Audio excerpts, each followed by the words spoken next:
बच्चों आज की तारीख में अगर मैं देखूं तो सीबीएसई का कोई भी अधिकारी, इवन भारत के शिक्षा मंत्री भी जिसमें शामिल हैं, सब के सब मान चुके हैं कि भाई सब हमसे गलती हुई है, मार्क्स कॉपी चेकिंग सब चीजों में गड़बड़ी हुई है और बच्चों के साथ में हुआ है बहुत बड़ा अन्याय। और इसका सीधा सीधा फायदा बच्चों कहीं ना कहीं तुम लोगों को मिल रहा है या मिलेगा और मिलना शुरू भी हो चुका है। जिस तरह से चीजें मेरे सामने निकल करके आ रही हैं वो बहुत पॉजिटिव चीजें निकल करके आ रही हैं। देखो यार, गड़बड़ियां बहुत ज्यादा हो गई हैं। इस वक्त तुम मेरे पीछे देख सकते हो, कोई ऐसा लीडिंग न्यूज एजेंसी नहीं है, मीडिया हाउस नहीं है जिसने इन बातों को कवर नहीं किया कि भाई साहब कॉपी चेकिंग में काफी बड़ी गड़बड़ी हो गई है।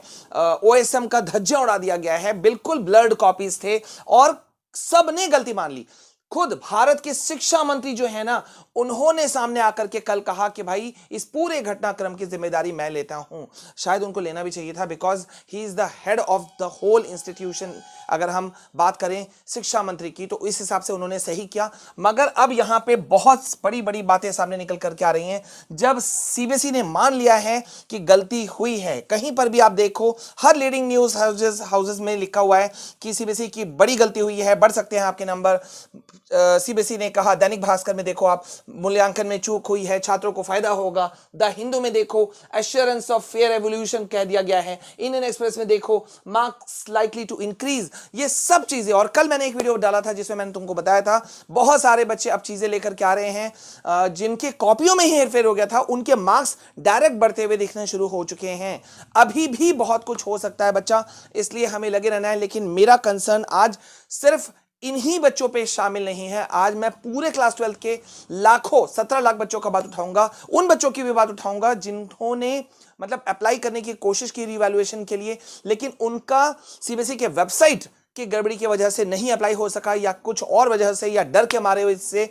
तो उन बच्चों के लिए भी मैं आवाज उठा रहा हूं, या जिनका आरटी आ गया है उनको कौन बचाए। हम इन चीजों को भी उठाएंगे, लेकिन पहले शुरुआत कर रहे हैं कि भाई साहब देखो, इस वीडियो को बहुत गौर से देखना, क्योंकि तुम अपने मार्क्स को बढ़ा सकते हो, डेफिनेटली इंक्रीज कर सकते हो, इसमें कोई दो राय नहीं है। और कैसे बढ़ेगा ये मैं तुमको बता दे रहा हूं।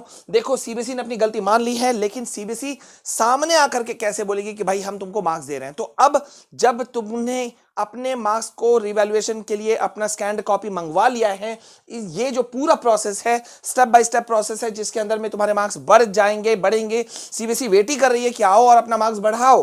हालांकि बच्चे डरे हुए हैं, लेकिन देखो, first step, second step, third step, fourth step, in 4 steps में तुम अपने मार्क्स को बढ़ा सकते थे।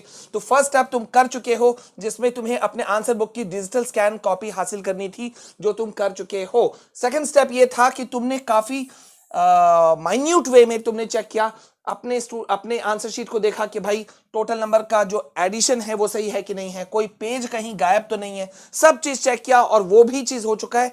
अब एक बड़ा चीज अब आ रहा है, क्या चीज का? Step number 3, which is marks verification. तो मार्क्स वेरिफिकेशन में क्या होता है बच्चों, अब तुम्हें इसके लिए जाना है, जिसके लिए विंडो ओपन हो चुका है कि यदि कोई गड़बड़ी मिली है, जो कि 100% क्या 10,000% मिली है, तो भाई सबसे पहले तुम अपने मार्क्स के वेरिफिकेशन के लिए अप्लाई अब कर सकते हो। और फाइनल रीवैल्यूएशन स्टेप नंबर 4 होता है, जिसके में तुम उन स्पेशल क्वेश्चंस के लिए रिवैल्यूएशन की मांग कर सकते हो जहां आपको लगता है कि भाई आपके मार्क्स गलत काटे गए हैं। और मेरे पास तो ऐसे हजार मेल आ चुके हैं जिनको मैं कितना दिखाऊं, कितना क्या करूं, इसलिए मैं सब बच्चों के लिए एक साथ फाइट कर रहा हूं कि भाई साहब एमसीक्यू तक में बच्चों को गलत मार्क्स दे दिया गया, तो इसके लिए हम क्या कहें।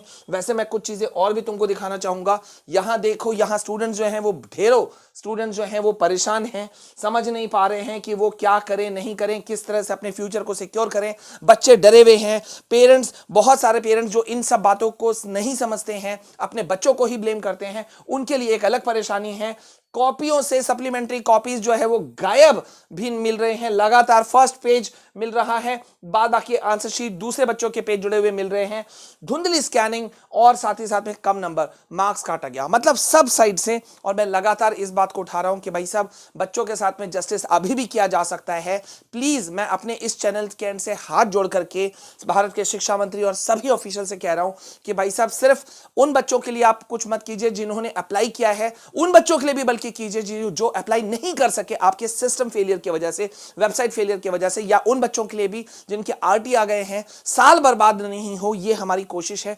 किसी भी तरह से कुछ भी नाम आप दे दो, लेकिन इन सारे बच्चों को पास कर दो, इनका साल बर्बाद नहीं हो। और साथ ही साथ में कॉलेजेस में एडमिशन के डेट्स को एक्सटेंड कर दिया जाए। हालांकि मामला कोर्ट में पहुंच चुका है, वहां से भी जो कोर्ट है, हाई कोर्ट ने जवाब मांगा है और समय दिया है कि कोर्ट ने नोटिस भी भेज दिया है केंद्र सरकार को भी और सीबीएसई बोर्ड को भी कि भाई साहब ये बड़ी गड़बड़ी है।